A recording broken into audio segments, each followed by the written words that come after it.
মতিউর ফয়সালদের বদলি গ্রেপ্তার শুধু আবেদ আলী। মতিউর ফয়সালদের বদলি গ্রেপ্তার শুধু আবেদ আলী। তার মানে বাংলাদেশে এখন যে গভর্নমেন্ট আছে কমপ্লিট একটা ইনঅ্যাক্টিভ গভর্নমেন্ট এবং ভিতুর ডিম। আমি আগে মনে করতাম মাননীয় প্রধানমন্ত্রী উনি মাঝে মাঝে বলতেন আমি শেখ হাসিনার কন্যা, কাউকে ভয় পাই না। আপনি যে বাংলাদেশের অনেককেই ভয় পান, অনেক ডিপার্টমেন্টকে ভয় পান, অনেক ঊর্ধ্বতন কর্মকর্তাকে ভয় পান, এর প্রমাণ আমার আত্মার ভিতরে এসে গেছে। আমি যে অবজারভেশনে রেখেছিলাম সেখানে আপনি পাশ করতে পারেননি মাননীয় প্রধানমন্ত্রী।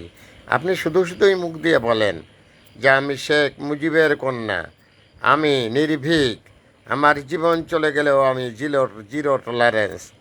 আপনার মতিউর ফয়সালদের করেন বদলি, আর যে আবেদ আলীদের করেন অ্যারেস্ট।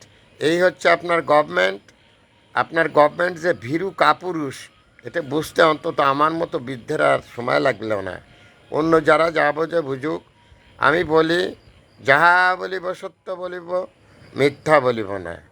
সত্যের জয় সুনিশ্চিত, সত্য একদিন প্রকাশ পাবে। Thanks a lot. আপনার এই বিচার ব্যবস্থাকে ধিক্কার জানাই।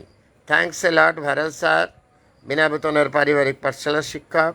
মোবাইল কন্ট্যাক্ট নাও 01935204804। এটা আমার বিকাশের নাম্বার। আমি একটি বিনা বেতনের পারিবারিক পাঠশালার শিক্ষক।